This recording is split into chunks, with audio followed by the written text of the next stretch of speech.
Morning, everyone. My name is Ramesh, Assistant Professor, Department of Commerce, Soundarya Institute of Management and Science, Bangalore.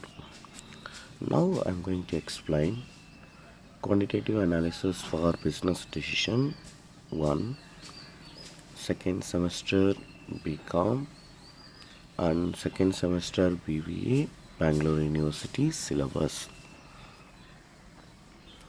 This is actually basic statistics topic under unit number 3, measures of central tendency. Here, definition of central tendency is a measure of central tendency is a typical value around which other figures congregate. Another definition, an average stands for the whole group of which it forms a part, it represents a whole. Another definition, one of the most widely used set of summary figures is known as measures of location. These are the three definitions we can say about the measures of central tendency or average or mean. Characteristics for a good or an ideal average. First one, it should be rigidly defined. That means definitely it will be defined. It should be easy to understand and compute. Easy to understand everyone and then easily can be calculated. It should be based on all items in the data. The definition shall be in the form of mathematical formula. Some mathematical logic will be applied. Mathematically, we can use that solvation. It should be capable of further algebraic treatment. It should be have sampling stability. It should be capable of being used in further statistical computation or processing. Now, definition of arithmetic mean or just mean you can say. Its symbol is x bar. Arithmetic mean or simply mean of a variable is defined as the sum of observation divided by the number of observation. Here some of the formulas I have shown you see: ungrouped data, discrete data, continuous data. That means individual observation, discrete series of observation, continuous series of observation. X bar equal to summation x divided by n. I am using all direct formulas. Summation fx divided by n. Summation fx divided by n are the different formulas. X bar equal to summation x divided by n, where small n equal to number of values given, where capital N equal to sum of all frequencies. This is the arithmetic mean or average. Simple mean definition as well as the formula.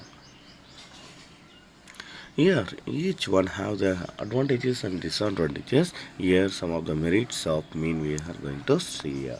It is rigidly defined. Which one? Mean. It is easy to understand, easy to calculate. If the number of items is sufficiently large, it is more accurate. More number of is there, then we will get more accurate and more reliable also. It is a calculated value and not based on position in the series. Everything will be calculated and where the value is getting, that value we are going to take. It is possible to calculate even if some of the details of the data are lacking. Then also you can able to predict the value and then we can find out. Of all averages, it is affected least by fluctuations of sampling. Slight fluctuation only it will be affected. Actually, maximum it will not be affected. It provides a good basis for comparison. When we are comparing, we can use this mean. Even average is finding only, we will compare our percentages, our comparison, what is our things and the other things. Two different people comparison or more than 2 also we can able to find out mean. Demerits. What are the disadvantages? It cannot be obtained by inspection or located through graph sheet. It cannot be in the study of qualitative phenomena, not capable of numerical measurement.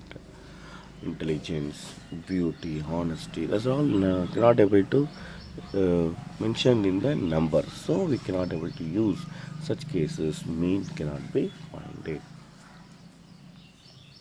It can ignore any single item only at the risk of losing its accuracy. That means all the values are within 50. Some value will be in 70 is there. We can neglect that one particular values. Or all the values are less than 70, only one value will be 100, like that is that situation also we can neglect, because we need to get a common aggregated value. Similarly, maximum values are 90 plus, one value will be 30, so we can neglect 30. That is the one we can say here. It is affected very much extreme values, because we have to take extreme values, least will be there, highest will be there. So if we take average, it will be in between, so it will be affected.